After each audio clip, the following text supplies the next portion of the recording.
Kamu masih berharap suatu hari hidupmu tiba-tiba berubah. Suatu hari seseorang datang, membawamu keluar dari semua masalah ini.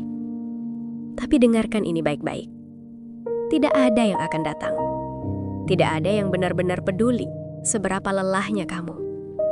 Dunia tidak berhenti hanya karena kamu sedang hancur. Tagihan tetap datang. Masalah tetap muncul. Dan orang-orang tetap menuntut. Lucunya, ketika kamu diam dan menahan semuanya sendiri, orang akan bilang kamu kuat. Tapi ketika kamu sekali saja mengeluh, mereka bilang kamu lemah. Itulah dunia. Dunia memuji orang yang menderita dalam diam. Kamu tahu yang lebih menyakitkan? Kamu sudah memberi terlalu banyak kepada orang-orang yang bahkan tidak pernah benar-benar menghargaimu. Kamu mendengarkan masalah mereka. Kamu membantu mereka. Kamu selalu ada saat mereka butuh. Tapi saat kamu yang jatuh, semua tiba-tiba sibuk. Tidak ada yang punya waktu. Dan akhirnya kamu belajar satu hal yang pahit. Kebanyakan orang tidak peduli padamu. Mereka hanya peduli selama kamu berguna. Selama kamu bisa memberi sesuatu. Begitu kamu lemah, kamu jadi beban. Itu sebabnya banyak orang kuat di luar sana, bukan karena mereka tidak pernah hancur, tapi karena mereka sudah terlalu sering dikecewakan oleh manusia.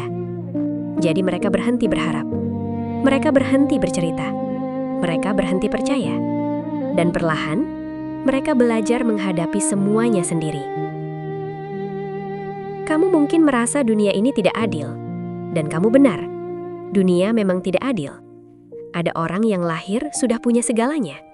Uang, koneksi, kesempatan. Sementara kamu bahkan harus berjuang hanya untuk bertahan hidup. Setiap hari kamu bangun, bukan karena kamu penuh semangat, tapi karena kamu tidak punya pilihan lain. Kalau kamu berhenti, tidak ada yang akan menggantikanmu. Tidak ada yang akan membayar hidupmu. Tidak ada yang menyelamatkan keluargamu. Jadi kamu tetap berjalan. Walaupun lelah, walaupun hancur, walaupun kadang kamu merasa tidak kuat lagi. Dan di titik itu, kamu mulai sadar sesuatu. Tidak ada pahlawan dalam hidupmu. Tidak ada penyelamat. Satu-satunya orang yang bisa mengubah hidupmu adalah kamu sendiri. Dan itu bagian yang paling menakutkan. Karena itu berarti, tidak ada yang bisa disalahkan.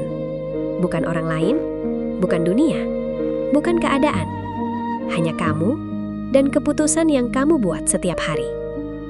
Jadi sekarang pertanyaannya sederhana. Kamu mau tetap menjadi orang yang terus mengeluh tentang hidup? Atau kamu mau menjadi orang yang diam-diam membangun hidupnya sampai suatu hari dunia terpaksa menghargainya? Karena pada akhirnya, dunia tidak pernah peduli dengan cerita sedihmu. Dunia hanya peduli dengan hasilmu.